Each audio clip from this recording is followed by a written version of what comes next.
Uniclac.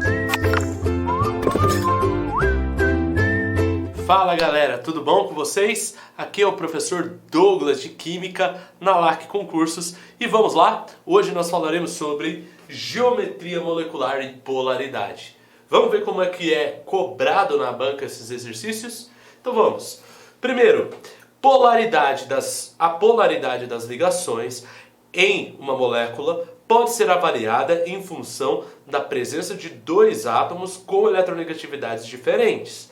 Assinale a alternativa que apresenta apenas moléculas apolares. E aí ele me deu aqui cada uma dessas alternativas, né?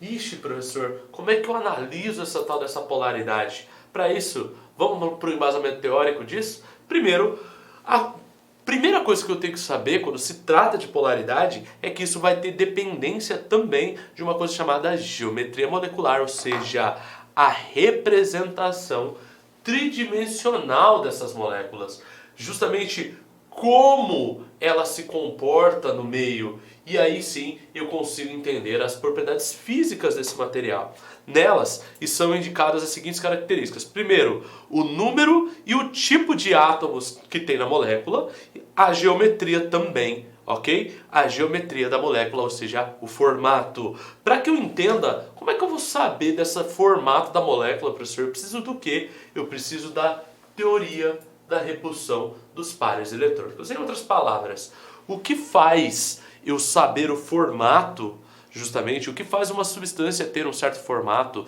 ou uma molécula ter um certo formato, é a repulsão dos pares eletrônicos. Lembra? Todos os pares eletrônicos ali na eletrosfera, ali justamente na camada de valência, nas ligações químicas, têm a mesma carga, carga negativa. Então eles se repelem, eles vão estar sempre no máximo de distância possível. E é baseado nisso que eu identifico a forma da geometria da molécula. Essa teoria, então, ela é utilizada para explicar como que funciona essa geometria. E ela se baseia na concepção que os elétrons da valência, ou seja, lá da última camada, seja eles os elétrons livres ou os que estão sendo compartilhados, né, ou aqueles já ligados, eles se comportam como se fossem nuvens eletrônicas e se repelem tentando manter o máximo de distância, né, o maior ângulo possível, tá? Então, a gente vai ter a identificação da geometria utilizando uma certa sequência. Qual sequência? Primeiro, identificar quem é o átomo central, porque ele vai ser extremamente importante para saber quantos pares tem ali, sejam eles livres ou ligados. Geralmente é o menos eletronegativo e o que se apresenta em menor número. Esse normalmente é o cara que vai estar no meio da molécula. E determinar também o número de ligantes, não precisa ser o número de ligação, é o número de caras que está ligados a eles e o número de pares de elétrons livres. Essas duas coisas. Se você conseguir definir quem é o átomo central, o número de ligantes e saber se ele tem par de elétrons livres ou não, você já matou a charada para a identificação da geometria e já digo mais, da polaridade também, tá? Então vamos lá? Quais são as possibilidades? Primeira possibilidade, geometria linear. Olha, se uma molécula não apresenta um átomo central, tá? Ou seja, porque só são dois átomos, não tem que se só são dois, não tem átomo central, logo já é linear. Mas também tem a possibilidade dele ter um átomo central e ter dois ligantes a esse átomo central sem a presença de elétrons livres, tá? Se ele não tiver elétrons livres e tem dois ligantes, também vai ser. Esse cara linear significa que é uma linha reta, o ângulo é 180 graus. Aqui alguns exemplos, ó. Substâncias diatômicas, então toda substância diatômica é linear, ou triatômica, que são três átomos, mas o átomo central, aqui por exemplo o carbono do CO2, não apresenta par de elétrons livres. Aí sim eu consigo definir que esse cara tem que ter 180 graus. Próximo, geometria angular. Isso muda um pouquinho. Agora sim, eu estou falando de alguém que tem dois ligantes ao átomo central e que esse átomo central tem par de elétrons livres. Quando isso acontece, o ângulo da ligação é igual mais ou menos de 104 a 120 graus, tá? É o que a gente tem, por exemplo, aqui nessas possibilidades. Ó, o SO2, o enxofre está no meio, ligado a dois oxigênios, e ainda sobrou um par. Lembra que ele está fazendo uma ligação dativa, aqui ele está fazendo duas covalentes normais, e ainda sobrou um par de elétrons. Então ele vai ter um ângulo aqui de 120 graus. Outra que é extremamente importante é a água. Por quê? Porque o oxigênio, que é o átomo central, está ligado a dois hidrogênios, tá? E ainda sobrou dois pares de elétrons livres. Isso faz com que ele forme um ângulo, tá? Esse cara aqui é extremamente importante, hein? Grave a fórmula da água. A água é angular. Outra, trigonal plana. Substâncias, ou melhor, geometria trigonal plana ocorre quando eu tenho três ligantes ao átomo central sem a presença de átomos de elétrons livres, né, nesse átomo central. Apresenta ângulo de ligação de 120 graus e aqui nós temos o BF3, está aqui, ó, trigonal plano. Por quê? Porque ele não tem par de elétrons livres, tá? Então ele faz certinho equidistante. Tá aqui, ó, o COH2, né? Tá aqui, ou H2CO, tanto faz. Esse oxigênio aqui ligado ao carbono, hidrogênio e hidrogênio. Uma dica, carbono nunca tem par de elétrons livres, tá? Carbono não pode ter par de elétrons livres. Lembra disso. Quem são os caras que têm elétrons livres, professor? Vamos lá. Os halogênios têm elétrons livres, os calcogênios têm elétrons livres, e também nitrogênio e fósforo, beleza? São os caras que normalmente têm elétrons livres e aí eu vou mostrar para vocês quando que isso não vai ocorrer. Próxima possibilidade, geometria piramidal. Agora muda um pouquinho, ele tem que ter três ligantes, também o átomo central, mas tem que ter elétrons livres. A presença do ângulo de ligação é igual a menor do que 120. Tá? Por quê, professor? Por causa dessa característica aqui, ó. Ele ainda tem os três ligantes, mas o par de elétrons empurra ele para ele virar uma pirâmide, tá? É o caso da amônia ou do íon hidrônio, tá? O H3O+, também tem essa característica piramidal, ok? Próximo, geometria tetraédrica. Essa é clássica de quem? Do carbono, tá? Carbono, a maioria das vezes é tetraédrico. Não são todos, mas a maioria. 4 ligantes ao átomo central. Ó lá, carbono faz 4 ligações, sem a presença de elétrons livres. Para quem não se lembra, o carbono ele tem 4 elétrons na última camada, na distribuição eletrônica. Então ele faz 4 ligações covalentes, por ser um ametal. E essas quatro ligações covalentes podem ligar um em cada outro átomo. E aí ele fica o quê? Na forma tetraédrica, tá? Ele apresenta um ângulo de 109 graus e 28 minutos. Então tá aqui, ó, o CH4. Aqui tem uma outra representação que é o ClO4-, tá? Ainda tem aqui uma representação justamente desse tetraedro, ok? Ainda tem mais duas, geometria bipirâmide trigonal, ou também conhecida como bipiramidal. Ocorre quando eu tenho 5 ligantes ao átomo central, sem a presença de elétrons livres. Ou seja, eu ligo a 5 átomos e não tenho mais pares livres. Quando isso acontece, eu tenho dois ângulos, né, de 90 graus e 3 de 120. Tá aqui, ó. Ó o que ocorre. O PCl5 é o clássico para isso. PCl5 é o clássico para bipiramidal ou bipirâmide trigonal. Tá aqui. Cl, Cl para cima. E entre esses três aqui no meio forma um plano trigonal, certo? Justamente formando aí a bipirâmide trigonal. Próximo, para a gente encerrar, da parte da geometria, né? Geometria octaédrica. Ocorre quando eu tenho 6 ligantes ao átomo central sem presença de elétrons livres. Apresenta um ângulo igual a 90 e aí é bem parecido com aquele, a diferença que é 4 no meio, né? Então é um quadrado lá no meio e aí sim forma esses pares, né? O que nós chamamos aí de octaédrico. Também é bem importante o SF6. É bem clássico, como principalmente o exemplo da geometria octaédrica, ok? Bom, resumo. Como é que eu vou saber, professor, todos esses desenhos? Eu vou ter que saber assim. Primeiro, número de ligantes. Eu posso ter duas geometrias que têm dois ligantes diferentes, tá? Dois ligantes. E depende também do par de elétrons livres. Se ele tiver dois ligantes e não possuir par de elétrons livres, ele é linear. É o caso do CO2. Se ele tiver dois ligantes, mas tiver elétrons livres, ele é angular. É o caso da água, ok? Se ele tiver três ligantes e não tiver par de elétrons livres, é trigonal. Ali tem o carbonato, por exemplo, ou o BF3 também é.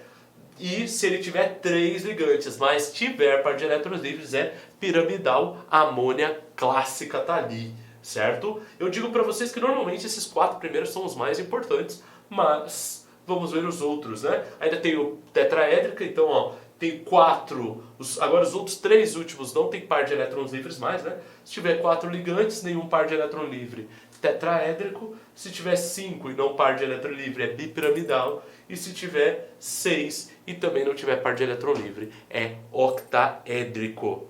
Ok? Então aqui alguns exemplos de geometria molecular. Bom, para falar de geometria a gente já falou, mas eu preciso falar de polaridade, professor. Então vamos lá. Para falar de polaridade eu tenho que falar dessa palavrinha mágica, momento dipolar. O que é o momento dipolar? Momento dipolar é uma representação vetorial da polaridade das ligações químicas, sendo diretamente proporcional à distância entre a ligação e suas cargas.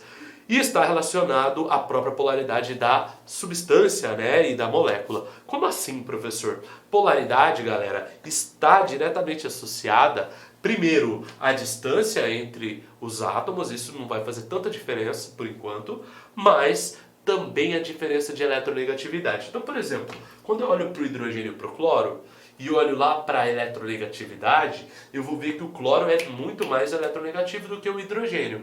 Então ele puxa os elétrons para o lado dele. Então o momento dipolar dessa ligação está sendo deslocado para o cloro. Ele tem mais eletronegatividade, ok?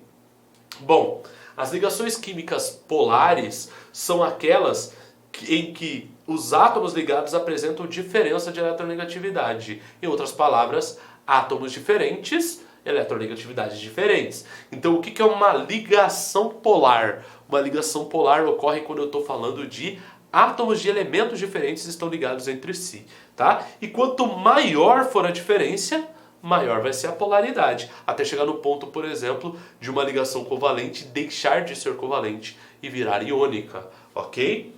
Assim, ligações iônicas são extremamente polares. Essa é a primeira coisa para gravar. Falou de ligação iônica, parou, é polar.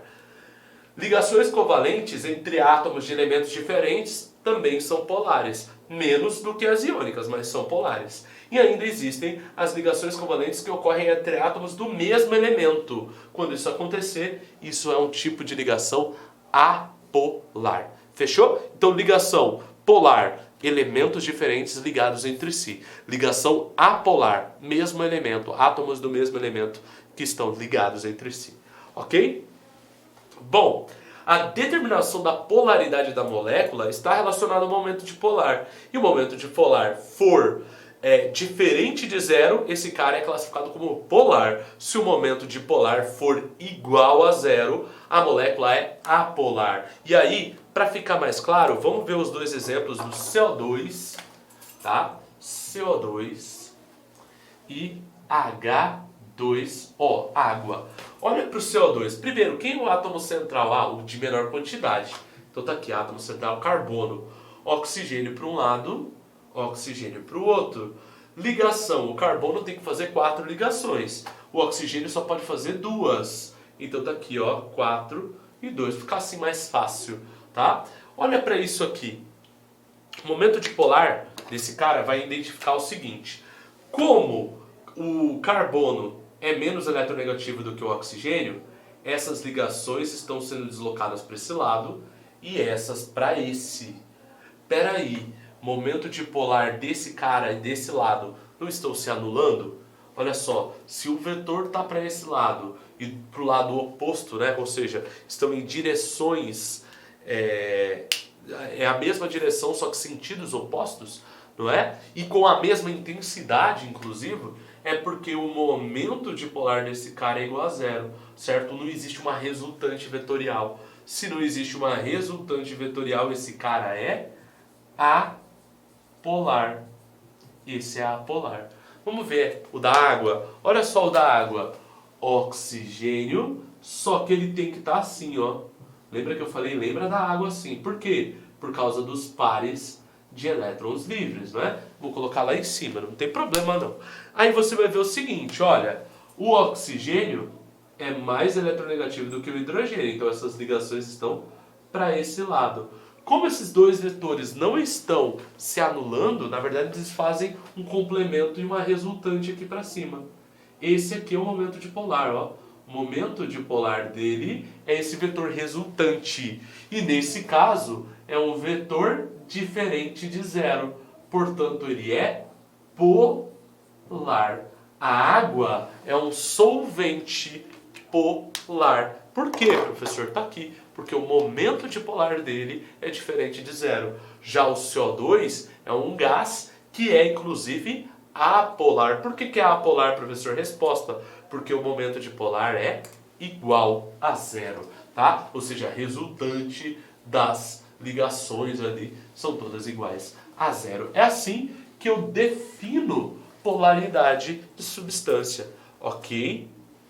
Bom, mas eu sei que você deve estar pensando, nossa, professor, mas eu vou ter que fazer isso para todas as substâncias? Complicado. Tem um jeito mais fácil? Existe um jeito de você fazer por regra geral. Qual é a regra geral? Primeiro, tem que ter ligações polares. Essa é a primeira coisa para ser polar, tá? Para ser polar. Outra característica que precisa é ter ligantes diferentes ou pares de elétrons livres. Uma das duas coisas. Atender uma das duas, já fechou. Exemplo, tá aqui, ó. O HCN. O C é central, N e H. Aqui tem um e aqui tem 3. Peraí, os ligantes ao átomo central são diferentes entre si, não são?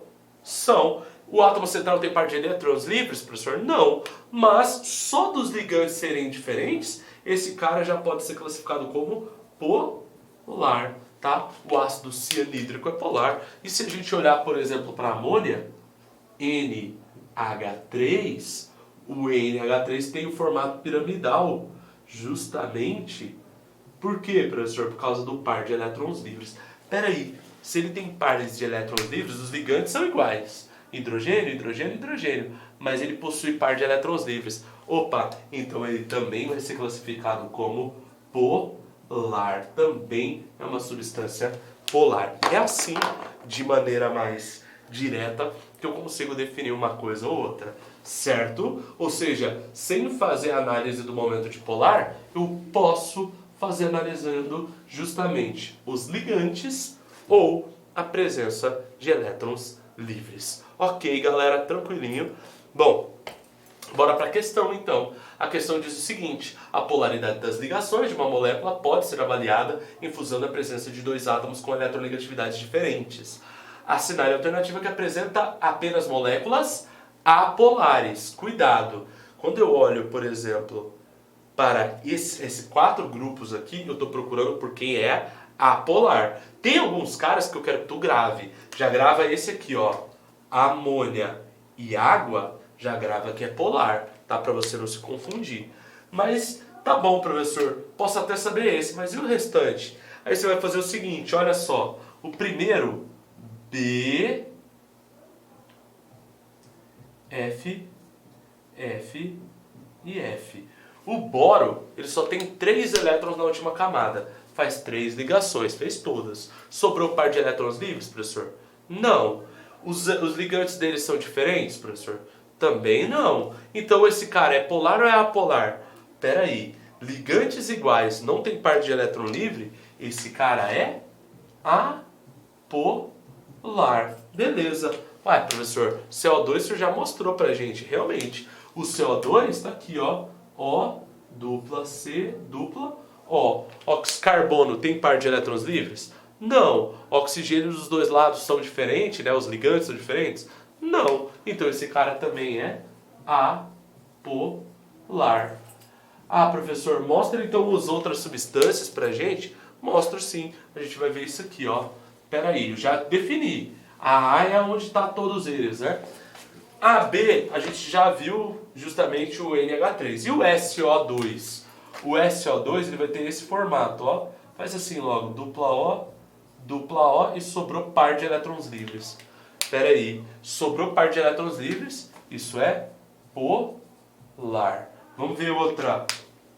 Lá embaixo, NF3. N, F, F e F. O N ainda tem par de elétrons livres. Nitrogênio, par de elétrons livres. Outro par de elétrons livres, tá aqui, polar também. E aí a gente ainda vai para o H2S, né? Só para desenhar, não precisa escrever ele. O desenho do ácido, nesse caso sulfídrico, parece da água. Aqui, ó. 2 pares de elétrons. Opa, par de elétrons de novo, professor. Exato. Então eu estou falando de quem? Justamente de polar. Por último, só para a gente colocar aquele último lá, que é o CCl4. Estou procurando quem é polar, não é? Tá aqui, CCl4. C, Cl, Cl, Cl e Cl. Possui par de elétrons livres, professor? Não. Os ligantes são diferentes? Não. Então, nesse caso, isso aqui é apolar também. Também é apolar. Essas são as substâncias apolares, né? E polares, todas as substâncias. Vamos ver mais um? Tá aqui, ó. Considere os seguintes elementos e seus números atômicos. Então, tá todo mundo aqui. Deixa eu só apagar isso aqui.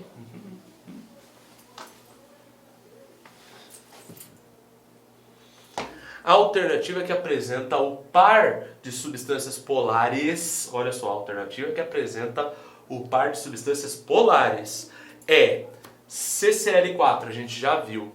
É polar? Não. CH4, já digo, também é apolar, né? Tá procurando por polar. SO2 é polar? É. Só para provar do CH4, tá assim, ó. CH, H e H. Carbono, 4 ligantes iguais, não tem par de elétrons livres. Esse cara é apolar. Então tá bom, ele é apolar, né, professor? É. Então eu já vi que a letra B também não pode, porque o SO2 a gente já viu no exercício passado, realmente é polar, mas esse outro não é. CH4 de novo, água, polar, mas CH4 não é. Água e CO2, CH2 a gente já viu também que não é. Por fim, agora sim, água e ainda tem esse outro aqui. Olha só esse outro, C, Cl, Cl, Cl, H. Peraí. Não tem par de elétrons livres, mas todos os ligantes são iguais? Não, professor, tem um diferentão ali, que é o hidrogênio. Então, quem que é? Qual que é a característica desse cara? Esse vai ser polar. Como a outra substância, o outro par dele ali é a água, fechou. Eu estou procurando quem que são os polares, matei. Tá aqui, resposta. Certo? Letra E, alternativa correta. Vamos ver mais uma. Tá aqui, ó. Assinale a alternativa que apresenta corretamente a fórmula de uma molécula polar e que tem geometria plana trigonal. Então, ó, eu estou procurando alguém que é polar e que é trigonal. Vamos lá. ClF3. Vamos lá. ClF3. O ClF3 está aqui, ó. F. Só que ele possui ainda 2 pares. Então, pode esquecer. Isso aqui é trigonal. Trigonal é quando tem um par, tá? Um par. Não pode ser. ou melhor, trigonal não, né? Piramidal é quando tem um par. Isso aqui, para ser trigonal, não pode ter par de elétrons. Fechou? Próximo, COCl2. COCl2 é esse cara aqui, ó. C no meio, dupla O, Cl e Cl. Peraí, professor. Esse carbono tem 3 ligantes. Então, ele pode ser trigonal. Tem par de elétrons livres neles? Não. Não tem. Então ele é trigonal. Fechou. Agora vem o seguinte, ele é polar? Peraí, os ligantes são diferentes, professor. Tem ligante diferente. Então ele é polar? Com certeza. Tá aqui, ó. Polar. Tu já matou. Ah, então é esse, professor. Tá, vamos ver só os outros. Então tá aqui, ó.